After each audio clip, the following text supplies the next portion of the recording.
Salut les petits potes, c'est Galaded. Je suis trop contente de vous retrouver avec un nouveau micro. Je pense du coup me lancer prochainement dans les podcasts. Mais ce n'est pas le sujet. Aujourd'hui, nous commençons la méthode de fantasy. Alors, j'ai choisi de vous faire des formats courts. Au lieu de vous faire une grosse vidéo de 4h42, je préfère un plus petit format, plus ludique, qui fera du coup de cette méthode quelque chose de plus digeste. Et ça va me permettre aussi d'approfondir chaque point, chaque sujet précisément pour vous donner les meilleures armes pour écrire votre roman. Petit rappel aussi, chaque vidéo va dans un ensemble. Une vidéo peut se recouper avec une autre parce que voilà, créer un monde, c'est un tout cohérent. Chaque petit module n'est pas à prendre individuellement. Vous pouvez, mais voilà, il se complétera avec d'autres. Et du coup, on commence tout de suite dans cette vidéo consacrée à la Genèse. La Genèse, c'est les origines de votre roman. C'est voilà, comment est-il apparu, comment les peuples sont apparus. Mais ça peut paraître redondant à faire au début parce que voilà, c'est des temps anciens qui sont pas forcément d'actualité dans notre intrigue.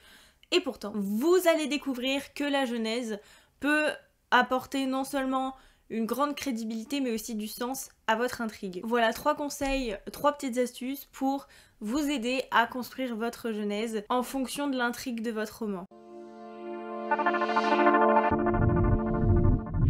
La Genèse va soit prendre la construction religieuse, soit la construction scientifique. Bien souvent en fantasy, Moyen-Âge oblige, on choisit plutôt la construction religieuse. Parfois même les dieux interviennent directement dans le roman. Donc ces croyances, ces divinités, elles seront au centre de la création de votre roman. Vous pouvez déjà aussi exploiter l'aspect mythologique à travers l'écriture de petits récits court. L'objectif, c'est de créer un postulat de départ aux civilisations présentes dans vos romans. Une culture originelle et comprendre comment elle est apparue et comment elle a évolué jusqu'à l'époque où se passe votre histoire et si les valeurs actuelles sont en corrélation avec les valeurs ancestrales. Donc le petit conseil, c'est d'élaborer un système de valeurs et d'écrire du coup la manière dont les croyants agissent pour honorer ces valeurs et pour les appliquer au quotidien et quelle place ont-elles dans les premières sociétés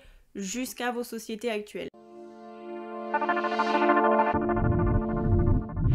En quoi la Genèse va nourrir le conflit? Et bah tout simplement, généralement en fantasy c'est toujours une espèce de lutte un peu manichéenne entre les valeurs du bien ancestral, toujours défendues, et l'arrivée de nouvelles valeurs un peu controversées, un peu trop obscure. C'est une lutte voilà, contre la puissance du destin, contre la fatalité et la condition initiale du héros. Or, si cet ordre du monde est arrivé là, il faut comprendre comment et par quels moyens et en quoi tout l'aspect des valeurs véhiculées, que ce soit par la religion qui s'est inscrit dans la société, fait qu'aujourd'hui on a ce conflit. En gros, d'où vient l'ordre du monde et pourquoi la société est ainsi faite et qu'est-ce qui va faire qu'elle va brutalement changer. C'est pour ça qu'il va falloir travailler sur l'héritage culturel des premières civilisations, des croyances, des anciens dieux ou des dieux présents, même de nouveaux dieux. Ça va poser les piliers fondamentaux de votre intrigue et de votre roman.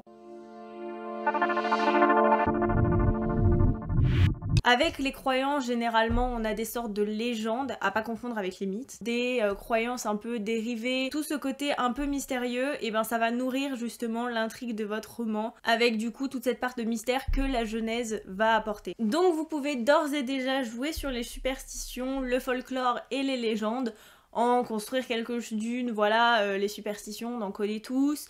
Inventez-en des propres à votre monde et en lien avec les croyances et les différentes divinités, les différents cultes. Ça va apporter cette part de mystère qui va nourrir l'intrigue, qui va créer un univers particulier et surtout une ambiance, une atmosphère particulière. Voilà, c'est tout pour moi pour aujourd'hui. Je vous retrouve dans une prochaine vidéo. En attendant, vous pouvez vous abonner à mon compte Instagram pour avoir toutes les actus concernant la chaîne, mais aussi beaucoup d'autres petites choses que je vous laisserai découvrir. Vous pouvez vous abonner à ma chaîne et activer la petite cloche pour avoir les notifications si vous voulez être prévenu des prochains modules qui vont bientôt sortir. N'hésitez pas aussi à donner votre avis en commentaire sur ce que je viens de dire. Si vous avez des remarques ou même des questions, je pourrai y répondre. En attendant, des bisous et prenez soin de vous.